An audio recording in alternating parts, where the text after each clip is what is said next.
So, hi everybody, and welcome. I'm Peter Lunenfeld from Design Media Arts here at UCLA, and one of the things that we do regularly is give talks about, what we're doing in this department, and also just as a way to introduce ourselves as faculty to our first years. So, 3 every fall of these talks are made public, and it's really a delight to have more than just our first year. So with no further ado, I'll introduce you to today's discussion, which I'm calling Mia Laboro. And I'll get to what that means in a minute, but really what I want to talk about are some of my own sins and failings. So I'm going to talk about maker's envy and the generative humanities. So I suffer from maker's envy. A critic and theorist, I watch artists, designers, architects, and programmers as they present their sculptures, images, buildings, and softwares, and I want to be like them. So I'm going to fill my allotted time today with an exorcism of this envy via a hybrid lecture demo, a performative investigation of theory as practice. And in so doing, I'm going to exhume 2 decades of my own contributions to what I call print plus culture. Topics this afternoon will include the perils of transmediation, doing theory with backup dancers, the academic as producer, and how to treat essays as media scripts. Design affordances will be introduced, maps will be augmented, machine translation will be deployed, various names will be dropped, music will be sampled, sites will be accessed, and apps will be demoed. Warning, there will be Esperanto. Let's do a prelude first. One reason some of you might be here is because for the last almost decade, I've also been involved in what's a kind of set of emerging practices that we call the digital humanities.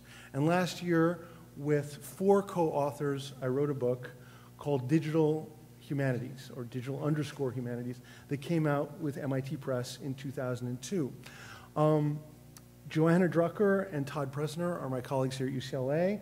Jeffrey Schnapp is from Harvard, and Ann Burdick is from Art Center College of Design. And Ann is a designer who we actually brought in and gave full co-author credit to because we felt that the form that knowledge takes in the 21st century is part of the writing of knowledge. And so, to kind of go over things very, very quickly, I'm not really going to do a long talk about the digital humanities because there are many of those on campus these days. We have a graduate certificate and an undergraduate minor, and I think that it's one of the sort of strongest parts of the UCLA education right now. But what I can say is, just to read the red part, the digital humanities is less a unified field than an array of convergent practices that explore a universe in which print is no longer the primary medium in which knowledge is produced and documented and distributed. So to give you a sense of just like 3 different pull quotes from this book, each from a chapter heading. This is the splash page for the first section, Humanities to Digital Humanities. Digital humanities is born of an encounter between traditional humanities and computational methods. This is the splash page to the second section, Emerging Methods and Genres. Humanities knowledge used to have a recognizable form. And I'd ask you to keep that in mind as we're talking about Mia Laboro today, because part of what I've been trying to do over the past 2 decades, is to play with the forms that knowledge takes. And then the third section is called the social life of digital humanities. And what we say here is that digital humanities engages a world of linked and lived experiences. And so I'd like to sort of talk about this work today as being part of a linked continuum. Now, Christmas is coming, so you'll all want 2 copies of the book. One for yourself and one for a loved one. But should you be that kind of person who downloads books rather than buying them for free, you can always go down to there, where the little red arrow is, and you can get an open access edition before you buy them, probably because you don't have wrapping paper yet. So that's what I would recommend. You can find this very easily on the MIT Press site.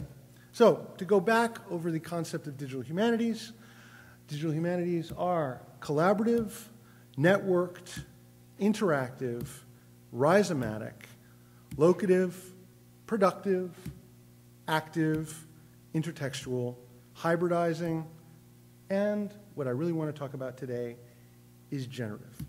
But what do we mean by generative? Here is a visualization of the emotional content of 6,500 tweets over 30 days of the earthquake, after the earthquake, tsunami, and nuclear disaster in Japan, as coordinated by Todd Presner with a group of DH undergrads and grad students. So what do we mean by generative? And that's essentially what I want to talk about today, at least in part. The generative. I would say that in the coming decades, linguistic is going to take a visual turn, as will its pedagogies. Just as art, architecture, design, and even music embrace the languages of the humanities, theoretical, philosophical, critical, over the last 30 years in what has been called the linguistic turn, so now will the humanities be embracing a generative, making-centric paradigm of the arts. In other words, those of you who come from humanities disciplines know that essentially the way that the training of artists changed over the last 30 years, where artists were doing theoretical reading, making their own theory, engaging with a huge range of text and textuality, is actually now being turned back on the linguistic paradigm. And the linguistic paradigm is being augmented by new visual and making-centric paradigms, right? So what I would say, and I've written about this at length, is I see a development of what I call visual intellectuals, or visual intellectuality. And I think that visual intellectuals are joined by generative humanists. And when you start thinking about what these new types, these 21st century types might be, they're sort of thinkers/designers, writers/programmers, teachers/fabricators, essayists/filmmakers. And again, just because I'm talking about this within the framework of, say, the digital humanities, it doesn't mean that such figures didn't exist in analog worlds. I mean, essayist filmmakers, you know, some of the finest examples of those are the work, say, of Chris Marker, right? But what I'd like to talk about today is the academic as producer, because that's essentially what I see my position as. So I'm going to be talking about that, like how, as an academic, can I be looking at what I'm making as almost in a similar way to a film producer. And I want to talk about that, not in the era of post-print, because I don't believe in that, right? This death of the book argument, I think, is facile and actually stupid, and I think that books will live on, so as will all varieties of print. So what I'm interested in is print plus, and that's essentially what I'll be talking about today. But I promised, you know, that would be fine, but you're probably more interested in my sins than anything else. And envy is absolutely a key human sin. And I suffer from a terrible case of it, right? The British psychoanalyst Kate Barrows once wrote that, quote, envy always involved a comparison. We envy that which we lack. And you may be happy to know that the narcissistic personality disorder added a new criterion in DSM-3 concerning a preoccupation with feelings of envy. So now I know exactly how to slot myself, right? Why do I envy makers?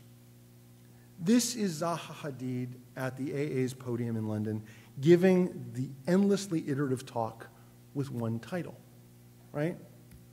That title is my work.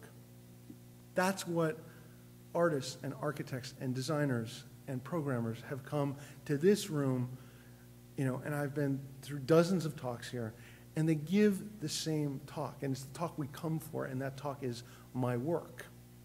And we tend to expect something quite different from academics and from writers, which is why I haven't really got the balls to call it my work yet, so I'll use Esperanto. Why Esperanto? Because I found that in Google Translate, you can translate things into Esperanto. I like that just vaguely, but I also like the fact that Esperanto, right, is a failed universal language. And I wanted to deal with the impossibility of fully transitioning from critic to maker by distancing myself by using this sort of phrase. So what I'd like to do is I'd like to just dive in to what I'll be discussing, which are essentially projects and work. And the first project I wanted to start with was a project that I did in the early part of the 21st century called media work. These were essentially like in the idea of, say, chaos theory. You can think of these little books as strange attractors that I uploaded, an initiative I labeled the Media Work Project. My point of entry was the book, a form that I love, which I believe in, a medium which, as I said, I think will never go away. I'm not even interested in those by now bankrupt arguments about the death of the book. Trust me, they'll survive us all. This is not to say that hypertext, cybertext, technotext, ebooks, networks, webs, electronic paper, and printing on demand won't have an effect on the book, just that the book is an extraordinarily adaptable object.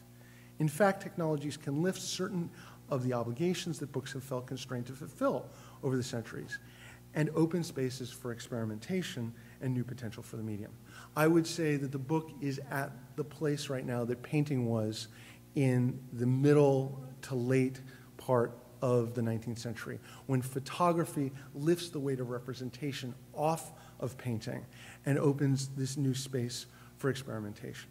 I will say, however, that the one thing that I'm really concerned about and the one thing that I really worry about is not the death of the book, but the death of the long-form argument that the book itself had carried for so long. And this is one of those things that I think is a reason to explore print plus culture, because we really need to make sure that the long-form argument, which is one of the glories of certainly the university, and I think of the human capacity for cogitation, right, and mentation, I think that this is something I really am concerned about. But let's talk about what kinds of inspirations can come into a project like media work. Well, the first some of you may recognize is The Medium is the Message, which was a 1960s collaboration between media theorist Marshall McLuhan and designer Quentin Fiore. Well, and those are the two names that are really listed on the front of the book, but this book would not have existed without its book producer, right? So someone actually went out and his name was Jerome Agel, and he went out and literally put together and crafted these kinds of books, going to McLuhan, selecting quotations and ideas from McLuhan's work, and then working with the designer to create this kind of visual space. So this is something I was very deeply interested in, as well as a book, Simulations by Baudrillard, by Jean Baudrillard, which actually comes out of a series called The Foreign Agents, edited by someone named Sylvain Lautrejet. Now, how many of you have ever encountered this book in this particular size and scale? They've been redesigned, and we can talk about that at some point, but I want to talk about this particular design, because this small black volume, which ignited a kind of fury of theoretical activity, was the product of Sylvain Lautrejet, who was a professor of French at Columbia, feeling that he had all these friends in Paris who were thinking really interesting thoughts. And when he would go downtown and listen to punk rock, this is in the 70s, and go to art galleries, he felt that these were people who would be really interested in these ideas, but he had no way to bring them together. So he decided he was going to create a mechanism to get these ideas to these individuals. And the way Lautrejet described them, the books, quote, were small, black, and thin. They could be read on the subway a few pages at a time like the newspaper. They were hard and portable, compact, and cost-effective. What doesn't get talked about all that much is that they were actually an industrial design project before they were a graphic design project. They were literally specifically designed to fit into the pocket of one kind of jacket. the shot leather jacket, right? Think New York avenues A, B, C, and D, 1978, 1980. I was just back in New York. I used to live in New York. In 1981, 191,000 Class C crimes and above happened on the subways alone, right? And everybody wore this jacket. Why? Because this jacket is perfect junkie wear, right? It keeps you cold in the winter and hot in the summer. So it's the perfect thing to wear in New York City, right? Semiotex books, according to L'Étranger, were sized to fit directly into the vest pocket of a leather jacket. Their place was in the pockets of spiked leather jackets as much as on the shelves. And to illustrate this, who's the ideal consumer, I always showed this picture, right? This is Patti Smith and Lou Reed passed away this weekend. So thanks, Lou. But the idea being that L'Étranger really had this concept for how this book would fit into a certain way of living and way of being. And I've got to admit, I don't think that there is a jacket like this that we all share. But I do feel that there is an outer pocket to the bags that we all carry. We have our PDAs, we have our cell phones, we have our laptops, we have our, iPads, but we also have like a little pocket generally on the outside. Can I just have a show of hands of how many people have a bag where you could just slip something into it with them? Okay, basically a majority. So that was, the pamphlets that I developed are the perfect size and weight to toss into one of these bags or slip into an outer pocket. I hope that people page through them while they wait for their laptops to boot up. Interstitial times demand interstitial literatures. I was also interested in kind of creating a series of working documents for how to be in the world right now. The first one was actually written by Brenda Laurel, who had written the seminal book, Computers as Theater, and then done a major book on interface design that came out when she was at Apple.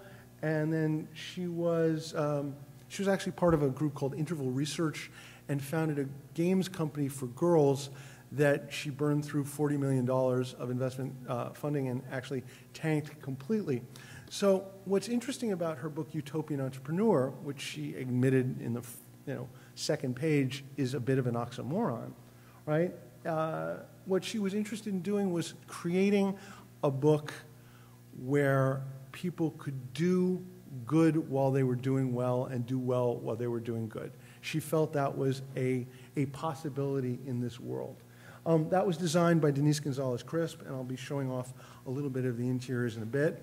The second book from the series was actually Writing Machines by Anne Catherine Hales, where she talked about the idea of media-specific analysis. In other words, she said that she's an English professor who used to be here and is now at Duke, and she also has a background as a biologist. And so she was particularly interested in the ways that literature and literary people had sort of forgotten that books have a materiality. They'd sort of seen a seamless transition from the mind of the author to the mind of the reader without the physicality of the book, and that this moment, right, was about rethinking, relearning, and reworking these kinds of writing machines. It was designed by Ann Burdick, whose name's already come up. Rhythm Science, which I'll be going into much more detail with today, is by Paul D. Miller, aka DJ Spooky, and his book was essentially about how you can make a kind of creative way through the world at this moment by looking at traditions going back, hundreds if not thousands of years in African traditions, the griot, and then especially looking towards the figure of the DJ and the act of remixing as our contemporary moment's key creative complexity. All right, and then the last piece is by Bruce Sterling, The design is by Lorraine Wild, and it's called Shaping Things, and it's really about it's about how we can design our way out of the troubles we've designed our way into. Sterling is a science fiction author and futurist who's had the longest running blog at Wired, and is a fascinating character in and of himself. So, the idea was to turn private theory into public discourse, media experimentation into cultural intervention. So let's take a look at how that happens in something like rhythm science. It was featured in the Smithsonian's Design Triennial at the Cooper Hewitt, New York, and elsewhere. Well, the first thing you may notice is there's a hole in the middle of the book. Second thing you might notice is that this is actually, let me see. There it is. This is a scratch line, which keeps moving so you can keep your eye on it. And the idea was that there was something about this shape and form that interested both the designer and the author, and that they wanted to play with it. The designers were Coma, Amsterdam, New York, a really brilliant pair who mostly work within the art world context. Here are 2 pages that are essentially a classic read. You read these 2 pages, okay, there's a hole in the middle of it, but you read it and you analyze it as you would any other kind of text. But I'm also really interested in taking from other aspects of culture, especially in publishing, the idea of the pull quote. You know, you got Glamour magazine, 37 ways to make your skin brighter and younger, right? Maxim, 270 ways to blow shit up. You know, in other words, that kind of concept of the list, the pull quote, that which distills and pulls out. So in this case, writing becomes your own temple, and you just move in and make sure everything flows and the right divinities are in effect. One of the other things about Paul, Paul Miller, DJ Spooky, is that he did a lot of work on stickering. And the problem is the stickers were incredibly low res, and we couldn't really do much with them, but the designers went in and essentially resampled them. So you had right here already 3 different ways of engaging with this text. But actually there's 4.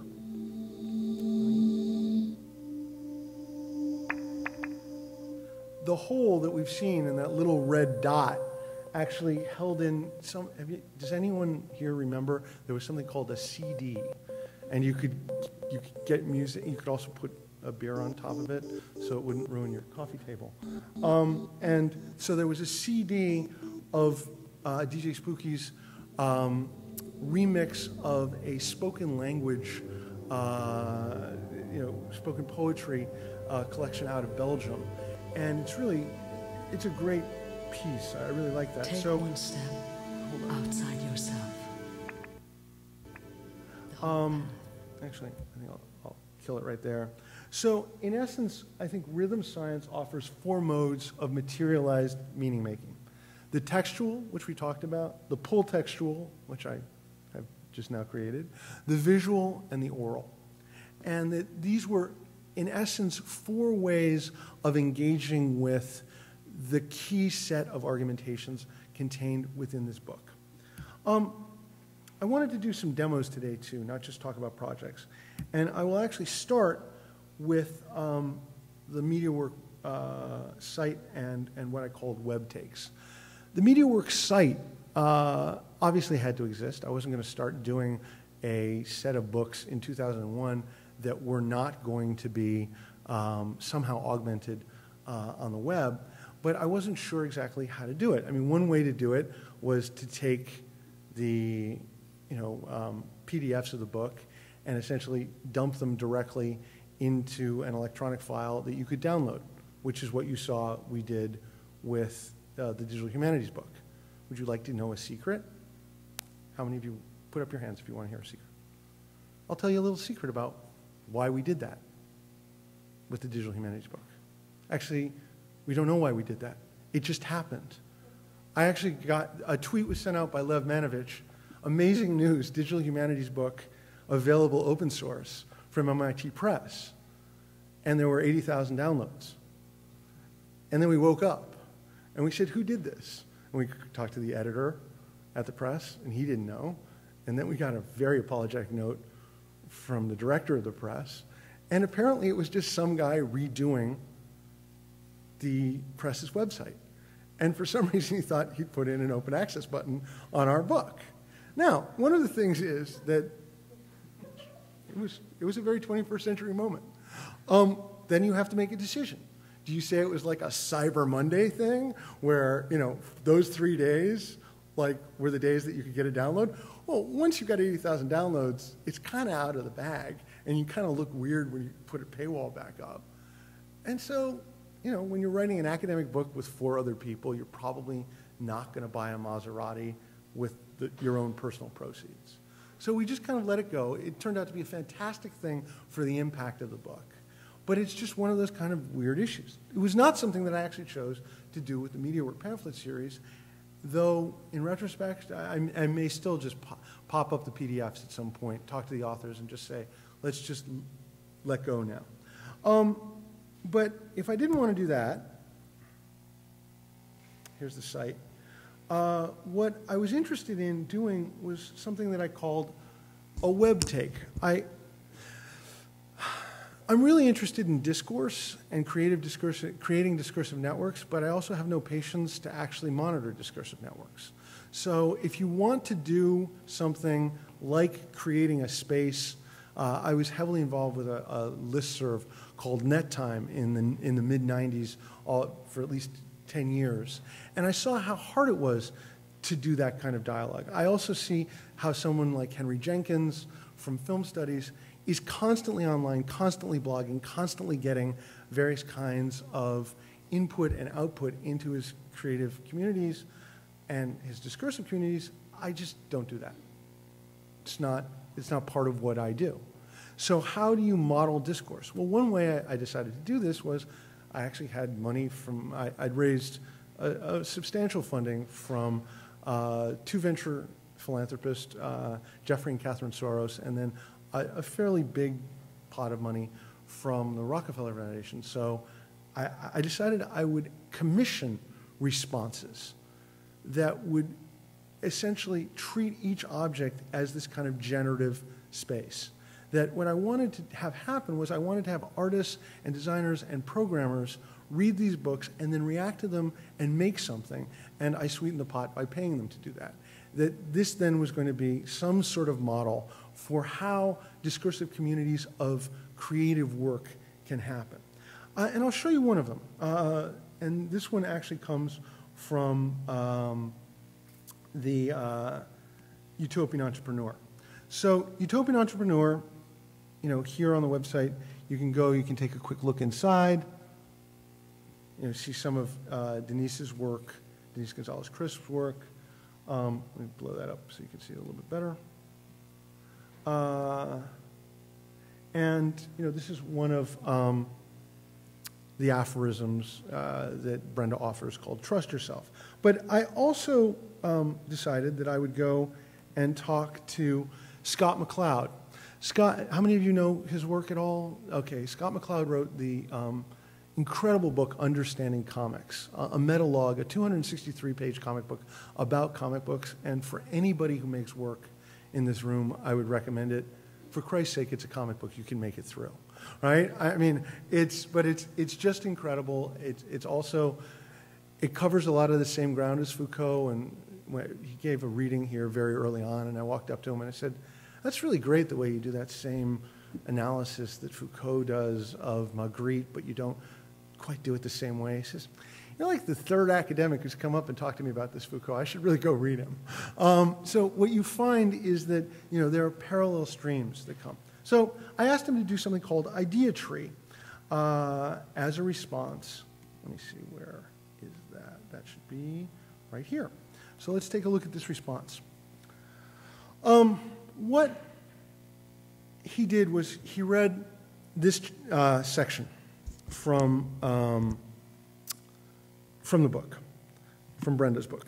My point, and I do have one, is that the transmedia process has thus far consisted of repurposing content from one medium for another, film to TV, comics to film, dolls and toys to video games, movies to dolls and toys, or movies to the web. In a transmedia world where you know from the start that you want to produce content that will appear across several media types and delivery devices, repurposing is an elegant and inefficient solution.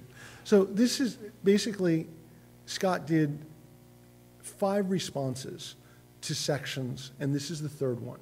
So I'm going to show you what Scott's response was. I hate repurposing even more than Brenda does. When I made comics in color and they wanted to reprint them in black and white, I said, no, they're designed for color, leave them in color. When I made comics in black and white and they wanted to reprint them in color, I said, no, they're designed for black and white, leave them in black and white. Now I create comics for the web in formats designed for the web, and readers ask when I'm going to print them. And I have to tell them, probably never. I tell them that 72 dots per square inch doesn't look so great on paper. I tell them that it's not practical to print a 6-foot-tall panel on paper. I tell them that colors like that don't exist on paper. But all I really want to tell them is, I hate repurposing. So, that, again, when we talk about the generative, we are, and Lewis Hyde in his book, The Gift, talks about the relationship between the term generative and generosity, right? This is the kind of reading, the kind of making after engagement that I think every creative person wants.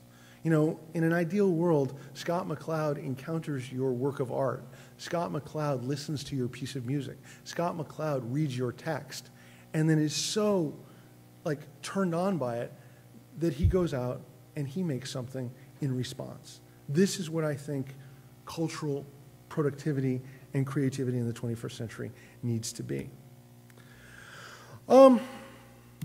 Let's take a look at project number 2. I was really interested in pushing the experimentation that I'd engaged with the MediaWork series. And so I'd done some small books with a designer named Mika Gerritsen from the Netherlands. And as you'll see in a minute, Mika's work is really, as Joanna Drucker said in a review actually before we knew each other, she said that this book kind of turns it up to 11.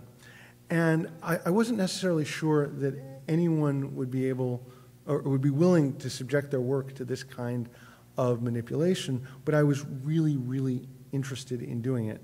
And I wanted this book, in essence, to make the final case for the visual intellectuality that I was talking about earlier. This is actually a piece on visual intellectuality that she designed. You know, every page is a bit like a poster. The interaction between graphics and you know, the point of view, I think can come from this piece, which is actually about sex media. So history is spunk, or at least the history of media is. The techniques of what a friend once delicately referred to as, quote, solitude enhancement, drive the success and failures of vast enterprises. Onan's heirs adopt technologies early, paying a premium for self-pleasure, sustaining media until they broaden their appeal and drop their price point.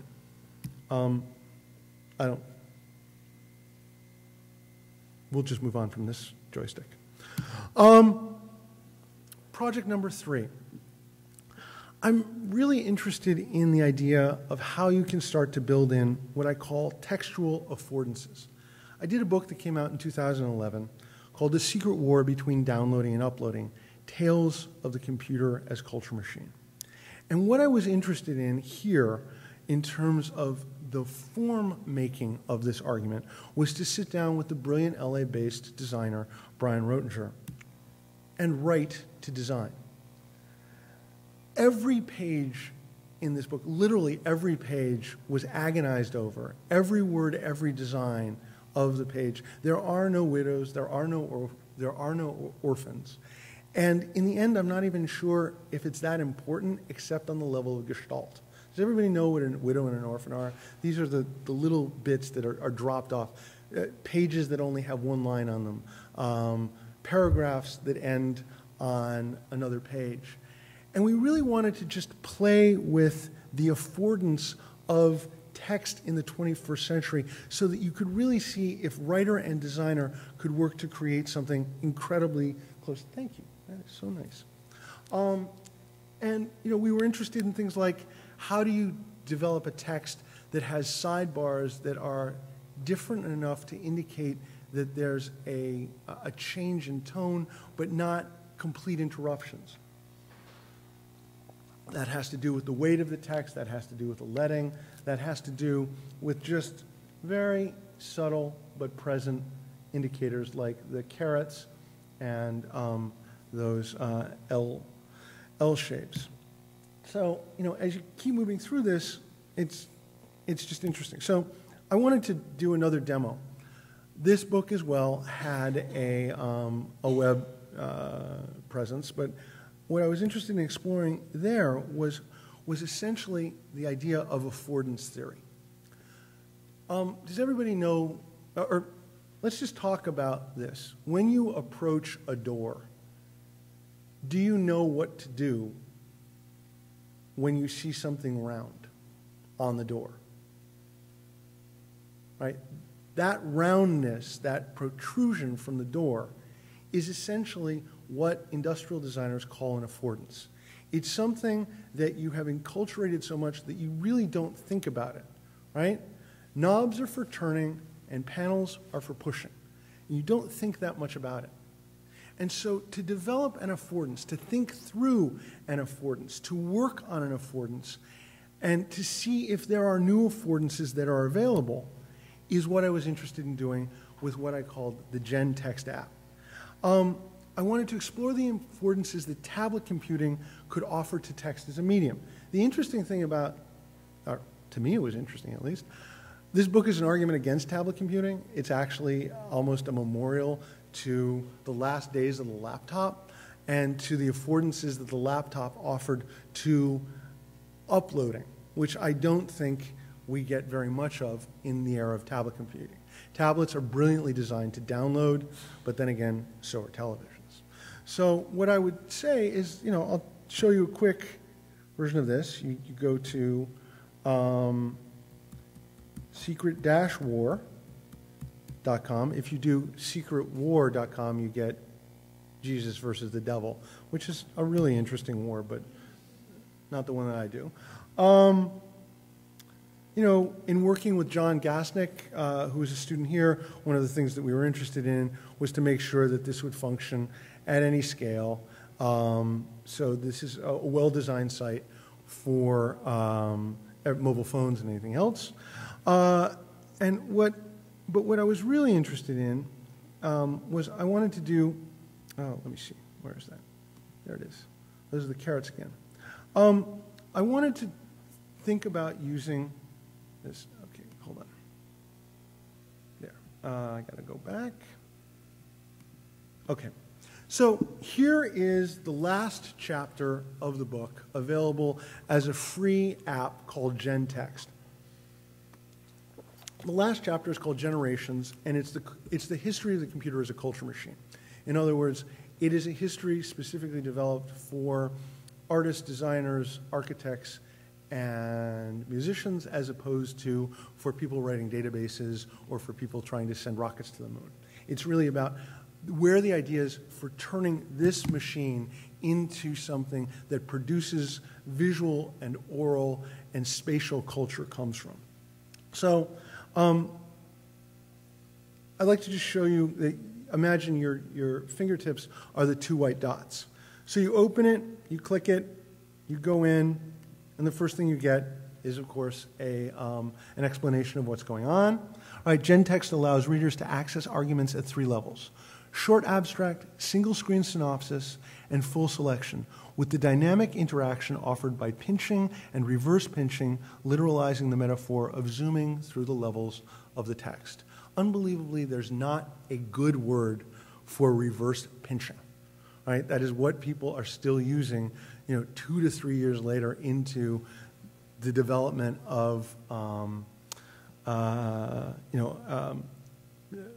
tablet-based computing. So at any point throughout the text, readers can pinch to zoom out to a higher level of abstraction or reverse pinch to zoom in for an expanded version of the text. The third and most detailed level of the text includes footnotes indicated by a number in a square bracket. Tapping on these will allow the full screen to come up as notes. When a note is present, tapping anywhere on the screen will dismiss it. To show this again, tap on the question mark. So here are my generations, right? An early history, the prehistory of the computer as a culture machine is the computer as a warrior's machine, right? Especially during World War II. And then if you come down, you can stop in here and get what are essentially tweetable versions of each of the chapters, right? As small as possible. This is essentially writing as a pyramid, accepting that technology can allow you this entry space that can be interesting and that you can do deeper and deeper levels, making it available, but that you have to have some form of mode of access for it. So you click on that, and you can get a one-page summary of each one of these chapters. Then you click again. You can move around, and then here we are in the whole, argument. This is not that unusual yet, but what's interesting is when you start to realize that you can have this dynamic relation that moves in and out, closing and opening these different areas of the pyramid.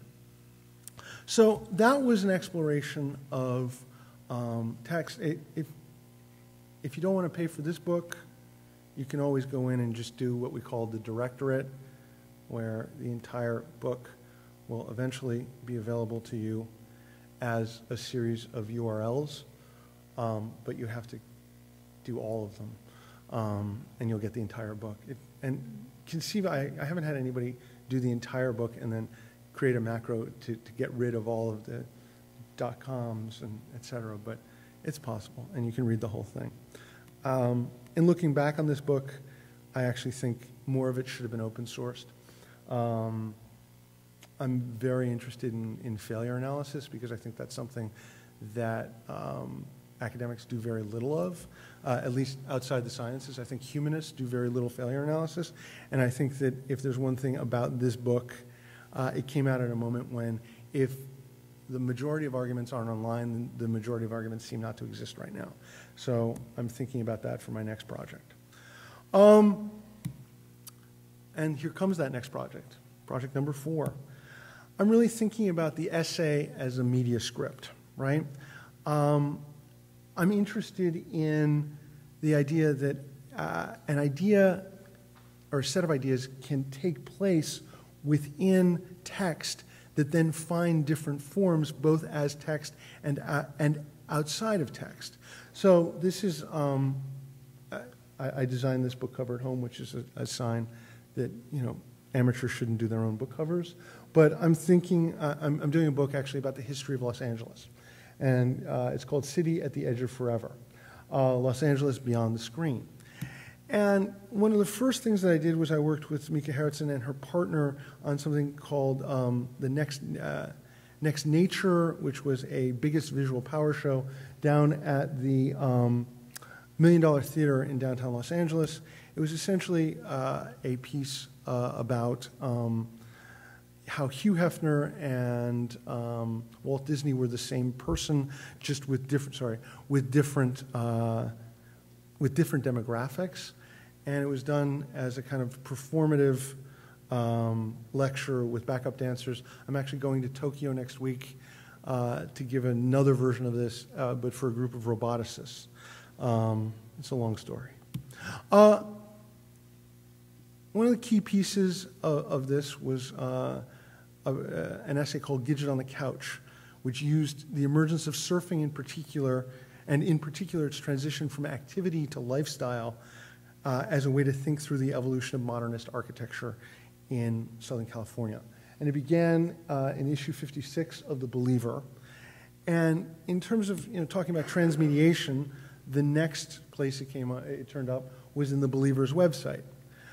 It was then put into their collection of sort of best of essays called Read Hard. And what I thought was really interesting, anybody read The Rumpus? It's a pretty good site. But The Rumpus then said that their electronic version of this was excerpted from Read Hard, which doesn't really make all that much sense because it already existed online.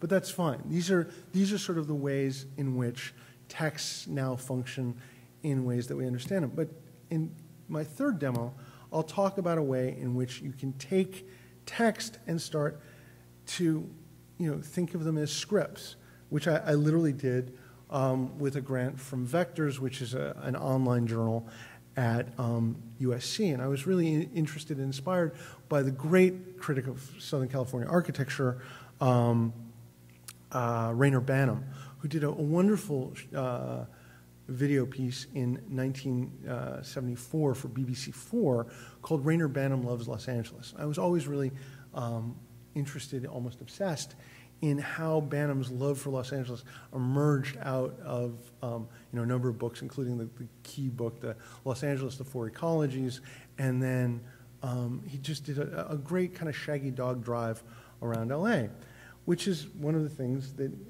influenced Gidget on the Couch, a piece of what I call design cinema that I did with a group of collaborators, chief among them Dimitri Siegel, a pretty well-known design intellectual as well as designer. He's now the lead brand architect for, not Chouinard, the other lifestyle company up north of Ojai.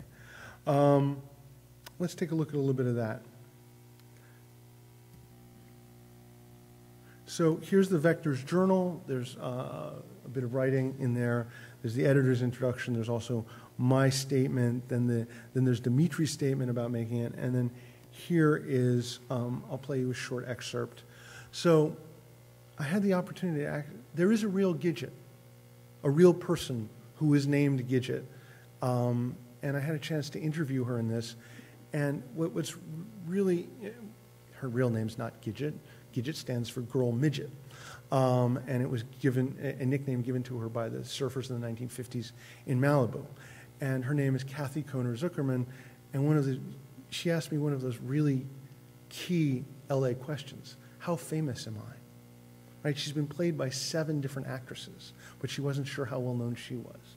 So we'll see if any of that anxiety comes out in this excerpt. Nobody had bongo drums. Nobody had a luau at the beach, not that I know of. There was no fire. There was no confrontation with Moondoggie and Kahuna. But that was all done for charm and dramatic purpose.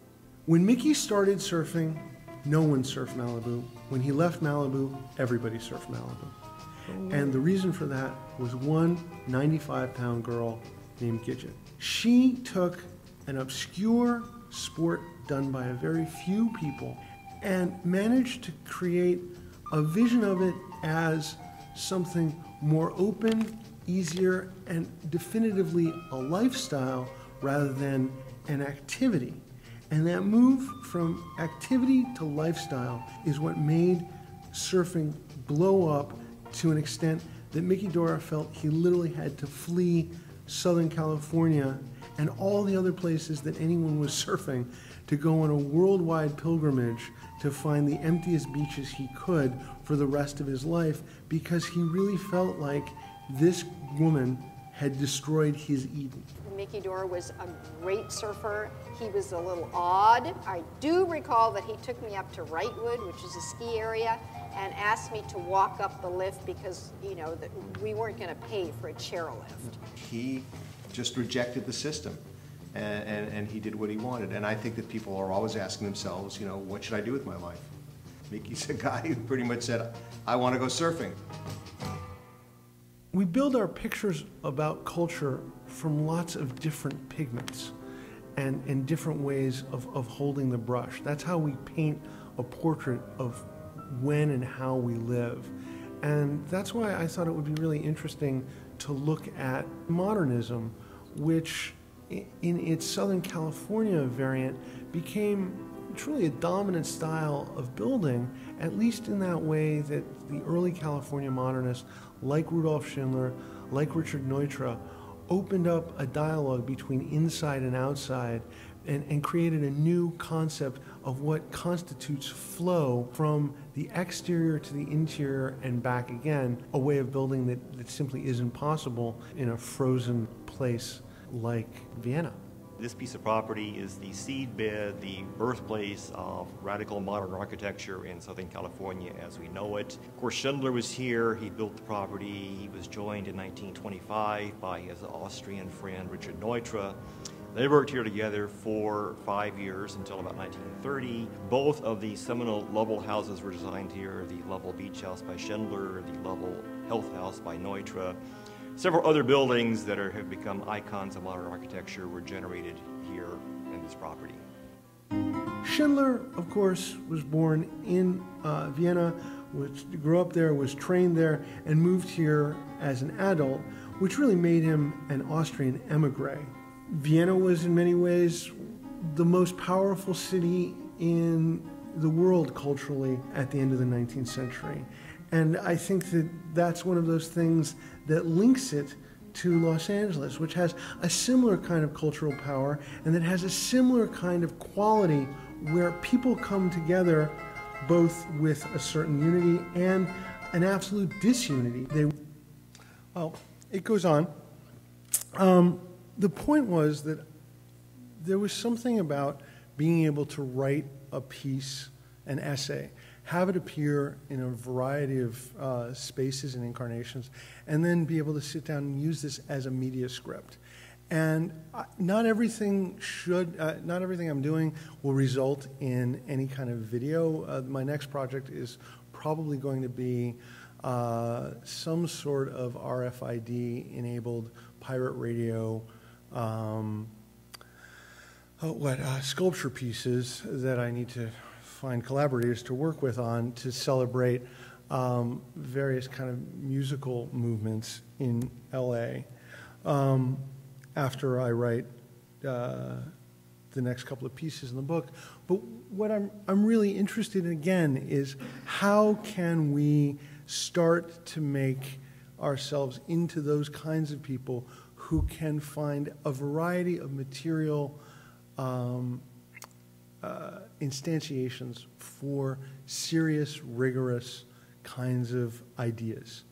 I'm going to finish today by talking about something that comes out of both the Secret War book and the Digital Humanities book. I'm interested in what I call unimodernism rather than early, high, or postmodernism. I think that's what we're living in right now. And so what I would say that rather than the early, high, or post, we produce and consume a unimodernism. Our moment is unimodern in the sense that it makes modernism in all of its various networks universal universal via networks and broadcasts, uniform in their effect, if not their effect, and unitary in terms of existing as strings of code. In the unimodern era, as bits online or in databases, a photo is a painting, is an opera, is a pop single. Which I think has something to do with the talk that we had here last Wednesday night by Jeffrey Deitch, the former director of MoCA, but I think that I had lots of issues, and I'd be happy to talk about that during our Q&A. And the last thing is, so who thrives in a unimodern era? I would say something I call the hedge fox. This comes from Isaiah Berlin, a kind of key intellectual of the 20th century. And he quoted the Greek philosopher Archilochus, right? The fox knows many things, but the hedgehog knows one big thing. And he said the different kinds of thinkers, different kind of writers do different things. So the fox, I think, is all of us who run around constantly like digging up little bits of knowledge and pulling it together and assembling it. And the hedgehog is that person who goes incredibly deep into something. For Berlin, because he was really writing about Russian literature when he came up with this, he said, you know, Dostoevsky, for him, it's sin. It's about, you know, it's sin, and it's about going really deep into one idea. But I would say that our technologies almost force us to range wide, but that one of the jobs, especially of the university, is to ensure that we're still capable of going deep. And what I would say is that my big question right now is, can the generative humanities of the unimodern moment teach us how to reform ourselves and our students into hedge foxes? And I'll finish just by talking, you know, one more time about sin, and a shorter time about virtue, because sin outsells virtue. This is Jacques Caillot's 17th century illustration of envy, right? And envy is one of the 7 deadly sins. But one of the things that I didn't realize before I started this project is that there are 7 virtues that the Catholic Church puts forward, and one of them is kindness, or the Latin humanitas, which is alternately translated as culture, and is that sense of the word, especially as it's developed by Cicero in the classical era and later by Petrarch, that forms the basis of what we now call the humanities. So I guess that my way to expiate my own sin is to move from invidia to this kind of humanitas to close this talk. And of course, Dankon, or thanks. That's it. Can I have the lights up?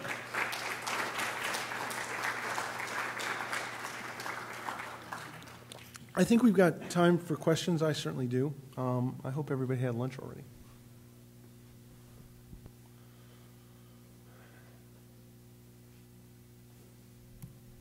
That's better. Hey. Hey. I'd like to hear your Jeffrey Deitch issues. I'm sure other people would too. I think he's really smart, and I think he's really driven, and I think he built some really interesting things in New York. And I think that there's space in this. I think that he came to an institution that was built not only by billionaires but also by artists to be a space where what they did was meaningful. And I also think that one of the things that we have to be very careful of in a moment of media-specific analysis and the capacity with the culture machine, is there a way to drop that hum? Okay. And a moment of media, transmedia development is that there are certain people who are very good at attracting attention, and those people who attract attention will often want to see themselves as artists, and the people who care about those people will come when they do something. But a museum is sustained by the people who come when those people do something, and also when the people that no one has heard of do things. And I think that we already have a place for Lady Gaga to be an artist, and we call it the Grammys and the VMAs, right? And I don't see, we'll get rid of it eventually. And I don't see the Grammys and the VMAs being particularly desperate to give up their screen time for John Baldessari. And I'm not sure that the museum that John Baldessari built should necessarily give up a lot of time for Lady Gaga. And I felt that there were certain things, and I saw almost all the shows that he talked about. I liked some of them, and I was left completely flat by lots of them, especially because I felt like, what's his name? The guy who's done 6 graduate degrees, and the actor. James Franco, thank you very much. Fangirl in the audience. All right. Absolutely. Talented, good-looking guy. Kind of interesting, but when you give him an entire gallery to think about, Rebel Without a Cause, you get a lot of red and blood-like stuff.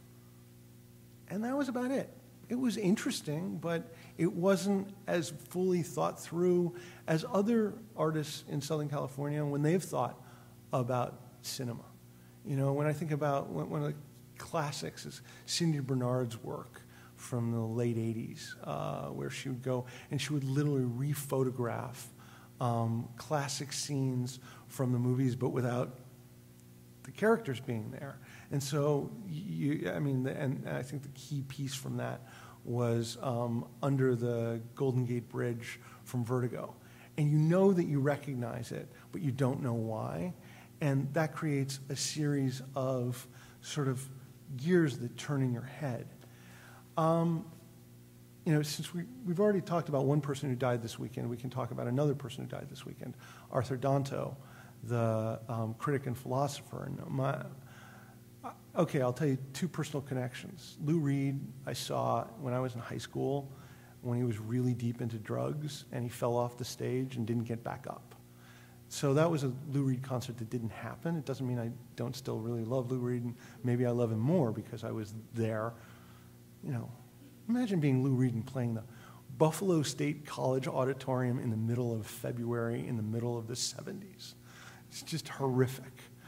Yeah. No, I didn't. Well, I found out Lou Reed after the Velvet Underground, he went back for 2 years and worked as a typist in his dad's company in 1970 to 1972. Okay, but that said, Arthur Danto. Arthur Danto was a philosopher at Columbia when I was there, and I signed up for his class because I really wanted to take his class, and then I couldn't take his class because it went 15 minutes too long, and I used to row in college, and my coach said, absolutely no way. So every time when I became a grown-up and read Arthur Danto's brilliant works of criticism, I would always say, there but for 15 minutes, and a coach who was totally inflexible would have been my encounter with Danto, who I never actually met. But he died this weekend, and he said one of the things about the art world is that the art world has its share of frauds, and it has its share of incredibly dull and didactic events and people, but that when the art world is at its most effervescent and its smartest, that there's nothing like it, and that if the rest of the world could be like that, we would be living in a golden age.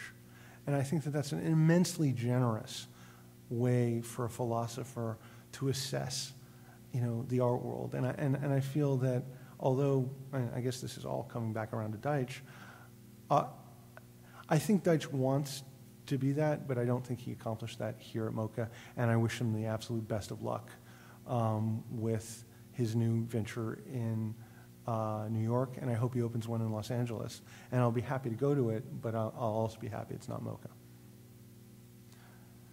Other questions about, yeah, Mike? Yeah, there's a question about I think, can you hold on just 1 second? You know, there are literally millions of people are watching us right now on the internets. The interweb nets? interwebnets.com? Okay. All right. Yeah, I just had a question about the idea of unimodernism. Me too. And I guess, I mean, obviously I'd need to read more into your ideas about it, but That's I was true. just wondering the idea about universality Right. and uniformity, how that is that much different from, you know, Frederick Jameson's view of postmodernity as like the ability to encompass the whole. Yeah, because Frederick Jameson used the term post. And it's like people who look at you and talk about late capitalism. How the hell do they know? I mean, capitalism could go on for another 1,000 years, in which case, God forbid, we're in early capitalism, right? I mean, we have absolutely no idea of whether or not the modern movement can be discussed as being post. If you sit in this room, it certainly doesn't feel post to me, right? I mean, this is a modernist white cube with modernist chairs that can be stacked one on top of the other. So I think that what I was interested in is precise, and obviously there are huge crossovers between the way that postmodern theorists of the 70s and 80s talked about its kind of blendo capacities and what I'm talking about too. But I also was very much influenced in the Secret War book by thinking about the difference between a fashion designer like Yves Saint Laurent in the 1970s and a fashion designer today. And Yves Saint Laurent had 2 years to think through his various kinds of 40s look and then his ballet russe look. And he literally would sit down with assistants and they would go through and they'd spend years developing these ideas, going to libraries, cutting things out, creating idea boards. If you're a contemporary designer, you have about 2.5 months to come up with a new concept, and you tend to do that with, as well with assistants, but it's just like this vast web grab. Right? And I also started to think about the fact that the churn, the style churn, what generation will we be on the next time you see tartans and pins, and it will be called the punk revival? It's not a punk revival, right?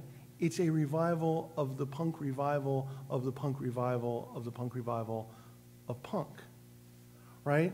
And so I think that has to do with accepting the kind of, and again, to go back to kind of postmodern, key thinker of postmodernism, Virilio, right? That's the effect of the dromocracy, right? The complete culture of speed as it's digitized. And one of the things that I'm really interested in the Secret War is the difference between what I call human time and machine time. And the fact is that whether you like it or not, you've only got X number of minutes on the planet, as opposed to machines which have limitless cycles.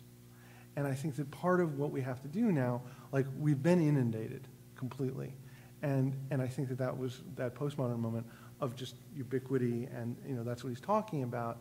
But I think that right now we actually have to start finding our way back through, and that's why I talk in the book about what I call info triage and coming up with ways of determining this. And I gave a version of this talk at Berkeley, and beforehand I met with a group of graduate students, and there was a kind of pushback against what I said was a part of my own human reaction right now. And this may have to do, I'm sure it has a lot to do with age, right? And it's that there are moments in your life when you do this, and then there are moments in your life when you start saying this, not that. And we have to come up with new ways that aren't just about falling back on canon formation and all the things from the last part of the 20th century that just exhausted the academy completely, right? Left and right, but we have to acknowledge that there are going to be times when you want to do, this, not that. And I think that modernism tries to acknowledge the position of that so that we can get to this. If that makes sense. Other questions or dialogues or anybody? I'd love to hear disagreement about Deitch, since that was the only real point of contestation. It's hard to argue about unimodernism when you haven't read the book. I wrote it. So no, I totally understand it. But everybody went to the museum. Anybody? Yeah, Jane. Come on, Jane. Grab that microphone. I'm not sure where to start. In regards to Deitch, I think my difficulty with his conversation was more, he wasn't acknowledging how he was participating in the situation. Whether it be Banksy or Shepard Fairey is one of his biggest artists. Mm-hmm. But I'm wondering how you get support from the arts if you don't play up, that aspect of the work. If you don't play up you go to these art fairs. You go to these art fairs, but who's driving the art fairs? Like, in order for artists to exist, mm-hmm. there is that aspect. We're not all going out to work in UN camps as artists, Working in what kind of camps? We're not working in UN camps. We're exhibiting at these high fashion. Yeah. Yeah, but I think that, his interest was actually even more poppy than that. What keeps that part of the art world going is Russian billionaires, and as long as there are Russian billionaires, there will be the Miami Art Fair. And then they'll be replaced by some other kind of billionaire. The art world, again, going back to Danto, there's a great essay by him from 1964 in which he talks about, when he encounters Andy Warhol's Brillo box for the first time, right? And he says, how is this any different than a Brillo box? And he says, it's only different because the art world, and he makes that one word, says it is. So that you have to be aware of the art world as an entity. And you have to be aware that it says some things are art and other things aren't art. And I think that was actually one of my problems with Deitch, in that he sort of wanted to circumvent that art world completely. And that art world can be, utterly baffling and appalling and annoying, but it also produces some really, really interesting things. And I'm not sure that and he would maintain that he was doing really interesting shows as well and rigorous shows, but he was going to do both. And I think there was just a question that a lot of people had both before and afterwards about how successful that would have been. So then, as art students, or like as designers or artists, I would guess, what is your advice, or where do we sit, or how do we even determine, obviously this is a really loaded question, but right. What would be your advice as to how to navigate that? I think one of the things that I'm concerned about contemporary art students is that they don't seem to have much interest in generating their own discourse. And I wonder why, because if they don't control at least the discourse or contribute to the discourse, then it's left very much open. And the discursive channels of the 21st century don't seem to be particularly interested in that small, contained art world discourse. So how does that develop, and how do you do that? I'm a huge fan of trying to come up with a way to think through how you might have an impact that way. Some people do it by trying to compete spectacle for spectacle. Some people do it by retreating completely. That's very difficult right now. Some people do it by, I think it's even harder for writers than it is for artists at this moment. Fiction writers in particular. The pressure to kind of blog and be on Goodreads and do all of that, it's just, to me, it's horrific. To Tao Lin, it's the water that he swims in. So, Tao Lin wasn't going to get famous the same way Jonathan Franzen got famous, and Jonathan Franzen hates the way that Tao Lin is getting famous. But so what? Every generation has to come up with its new way. Artists are still very much bound by, certain kinds of artists, media artists less so, because they often do have to make their own way in the world without the kind of gallery collector, museum critic nexus. But I actually think it's a mistake of media artists to think that they can do it without that entirely, or to look at it and say, it's all bullshit, I'm not going to participate.